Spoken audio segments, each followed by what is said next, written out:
MC square share like share jargon the Congo. Hey, sorry, I didn't see.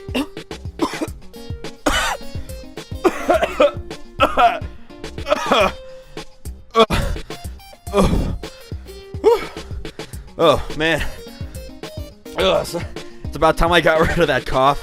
Ooh. But yeah, I'm trying to figure out how Sonic's spin dash works. I mean, I get that he revs up, but I can't understand how he doesn't move while revving up. He spins and just stays in place. That part I can't figure out. It doesn't make any sense, so...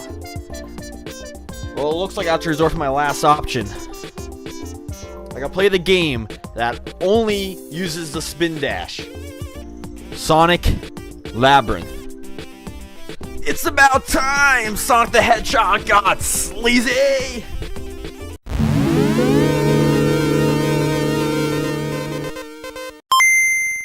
Starting off this game on my Sonic Mega Collection Plus Turbo SD Remix, and Sonic comes right up to you to say hello. And then back again. Oh wait, did you forget something? No, okay, wait, never mind. Hold on a second, leave it again, make up your goddamn mind!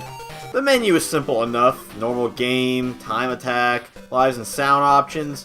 But what's this? Key control? Straight? You mean straight, I guess? Straight isn't even a word! I Google searched that shit! I hope that's not the set standard for this game. A fucking typo! I'll tell you what I do know about this game, and that's the backstory. You see, kids, after the evil Robotnik, first name Doctor, was defeated by the blue blur Sonic, he had an epiphany. Why doesn't he just remove Sonic's speed? So the Doctor sent his robots into Sonic's house where he was sleeping, and they offed him.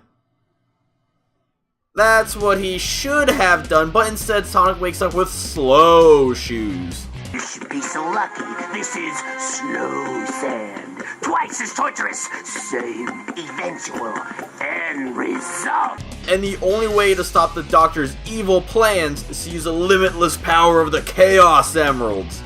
Unfortunately for Robotnik, the only thing that the slowdown boots have no effect on is the spin dash. Yep.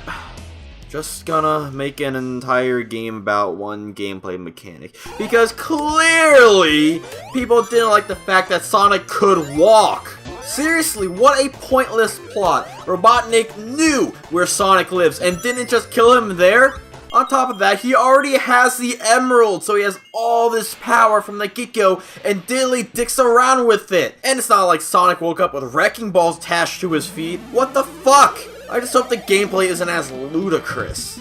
As I mentioned previously, Sonic has slow shoes, so he walks at a snail's pace, which means your primary means of traveling is a spin dash. Which would be great except for one problem.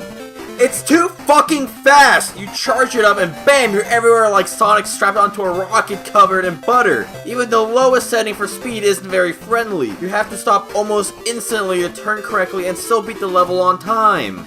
The game is not very intuitive about, well, the gameplay. The whole gimmick of the game is this, and it falls flat on its stinking face. I repeat, you're constantly hitting walls, bouncing around with no real progress, and hoping that you go straight. Sorry, I mean straight. But I can't help but fail at that when this whole isometric view distorts my perception, especially when there are hills, bumpers, and flippers throwing you around. You have to take your slow-ass time walking around corners and spin dashing only when you're certain it's the best option. And that tactic is all fine and dandy, but that takes away the entire point of the game, to go fast! This game is a definition of failure. But before I shit on everything, what's the point of this game? What do we need to do to win? Each labyrinth is exactly that. You have to move around corridors and grab 3 keys that make it to the end before time runs out. Some are more maze-like than others, but some aren't. Take this stage for example in the final world. The pathways are laid out for you and it's super simple compared to some other previous stages that include Captain America shields, teleporters, and springs. Oh, and the only way of dying is by time running out or falling in a pit. No rings, and getting hit only makes you lose your keys, which typically you can re-grab real quick. You You can also grab keys and power-ups and such increase your time, so you never really feel threatened other than a timer on only a handful of stages like the last stage. This is one huge maze where doors can lead you one way, but switch if you go back. I had to look up a guide for this stage, and even a map confused me. This shouldn't feel like I'm trying to find buried treasure, or gems for that matter. The bosses are pathetic. Most of the time you can hide in a corner and wait to strike, like this boss who's just a spike wall. Just go over here and wait until you can pop back out and hit him. Even the final boss is a worthless piece of scrap. Just spin dash back and forth and hopefully you'll hit Robotnik and you'll win eventually. One praise I can give this game, however, is the music, which is pretty good, I must say. On top of that, the length of this game is pretty short. I beat it in less than a little over an hour, so you're not missing much by playing through it.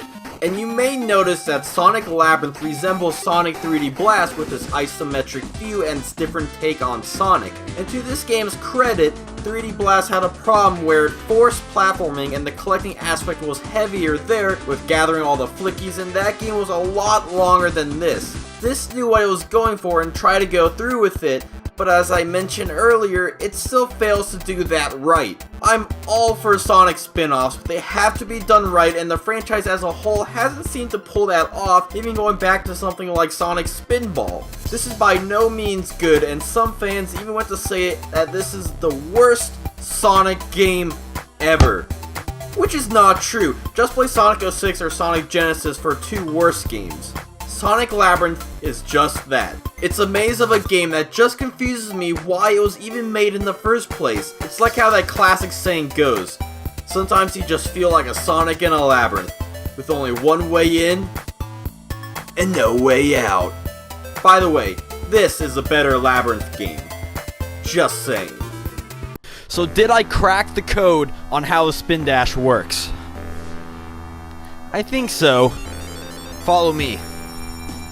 You see, he revs up by spinning his body. The friction caused by meat-on-heat action creates a molten grip on the ground, allowing Sonic to charge up a spin dash.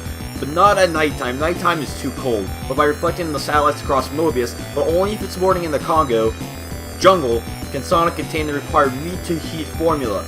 But if he's in the water, then he has to use Plan D, which requires more molten energy at the core of Earth, I mean Mobius, to use magma power to get the right amount of boost to use a spin dash in the water. But if it's too much, the excess heat can destroy all life as we know it. But thankfully, the coolant air caused by his spinning keeps this in check.